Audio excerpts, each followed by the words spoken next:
Hey guys, welcome back to the channel. Fabrizio Romano here as always to keep you posted on a transfer market. Today guys, always to keep you updated. I remind you, it's going to be a crazy end of the window.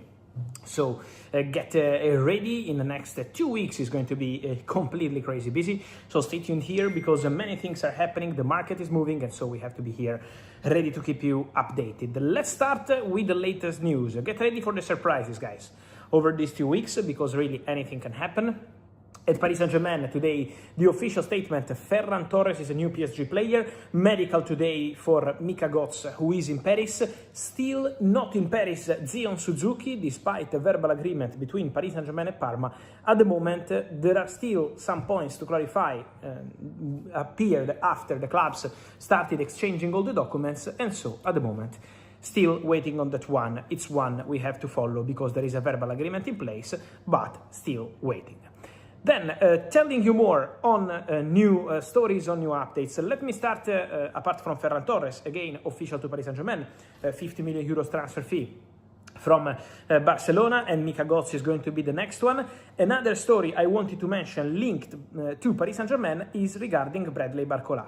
Because for Bradley Barcola, today, Luis Enrique, Paris Saint-Germain manager, shows up in press conference, and when asked about players eventually leaving, and Barcola is clearly one of them, Luis Enrique says, if a player doesn't have a smile when he's here, when he's come to training, when he's at the game, maybe it's better to find a different solution. So Luis Enrique's message is something like, I'm not gonna force anyone to stay here. Who wants to stay here, good. Who wants to go, can go. Obviously, has to be financially with a sense for Paris Saint-Germain.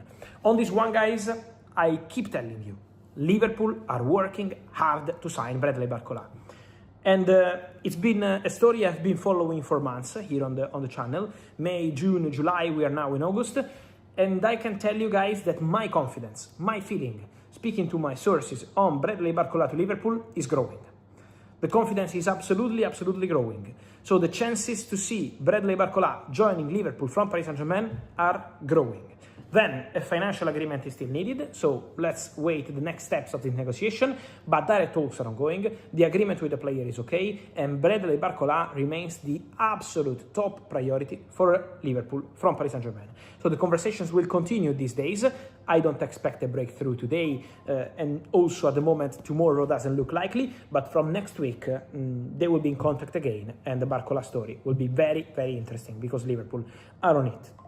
Then, to tell you more, guys, on all these big stories and big updates. On Barcola, don't forget that obviously Liverpool are also working on a potential exit because Liverpool didn't want to sell Cody Gakpo at the beginning of the market. During June, July, when Tottenham approached it, the answer for Liverpool was always, we want to keep the player, we don't want to open doors, we don't want to lose the player.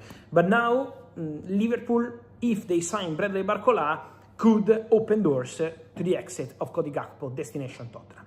That's a possibility we absolutely have to take in consideration. My understanding, as I told you in a video yesterday, is financial agreement, same as Barcola Liverpool, Gakpo Tottenham would not be a problem. So I don't see any problem on personal terms, but it's financial also in this case. So if Liverpool get Barcola, the financial agreement Tottenham-Liverpool for Cody Gakpo is also going to be the important and the key point. But talks are ongoing for Gakpo to Tottenham and for Barcola to Liverpool. Then, to tell you more, big stories of the day. First of all, midfielders. Midfielders because Ayoub Boadi is not starting for Lille against Everton. And Ayoub Boadi, guys, is one step away from joining Manchester City. The deal is very close, the deal is very advanced, the agreement with the player is done, the deal with Lille is at very advanced stages, but they are waiting to complete the midfield exits before any final decision. Tijani Reinders is going to Alcacia, so Ayoub Boadi is expected to join Manchester City now, no longer in summer 2027. And then, to tell you more about midfielders, RODRI. Guys, I told you in my recent videos that Barcelona have sent their third proposal for RODRI. So the third bid is on the table. Now, Manchester City are discussing internally and keep having these direct talks with Barcelona for RODRI. So the two clubs are in direct conversation. For sure, the expectation is for Barca and Man City to talk again in the next 24-48 hours to understand if they can reach a final agreement and close the RODRI deal. Barca confidence is total. Barca optimism is total. So for sure, the destination of this deal looks to be Barcelona. I can tell you something more. RODRI is in contact, almost daily contact with some teammates from the Spanish national team who are at Barcelona. And the feeling of RODRI is very clear. He wants to go to Barca. He's sending clear messages. He expects to go to Barca. So the anticipation is for this deal to advance in the next days. Barcelona made their third proposal. Now the deal is absolutely underway. Again, on Enzo Fernandez, the verbal exit clause deadline yesterday expired. So Chelsea are no longer accepting any bid for £120 million. Now Chelsea are back in control of the situation. So what does it mean? That if Manchester City want to try again for Enzo Fernandez in the next days, Chelsea are no longer linked to the pact they have with the agent of the player. They had the pact until yesterday. We sell the player for £120 million. So basically like a release clause. From yesterday expired. Now Chelsea are more than happy to keep Enzo and more than happy to continue with Enzo. But if Manchester City want to try again, and my feeling is that they have not completely closed the door to Enzo Fernandez, because Manchester City have been in contact with the camp of Enzo Fernandez today, yesterday, 2 days ago, so Man City remain in daily contact. It means that they can still try, but now Chelsea are in control of the price again, of the conditions again, and it's Chelsea deciding.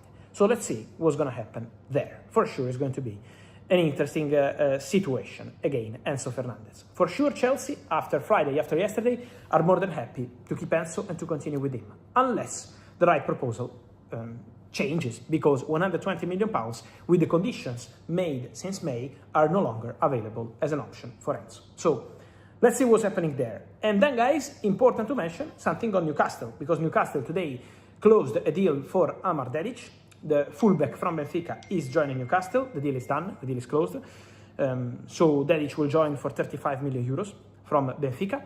And then more to mention on João Palhinha. Keep an eye on João Palhinha, because Palhinha agreed personal terms with Aston Villa. So the contract was ready already 2-3 days ago, but now the point is that Bayern are rejecting the conditions of the deal, an initial loan offered by Aston Villa. This is why Newcastle keep calling, this is why Benfica keep calling, so both clubs are still exploring a move. For João Palhinha, we have to understand if Aston Villa can still find a way or not. The player has an agreement with Villa, but again, now financially, with Bayern, there are still no doors open.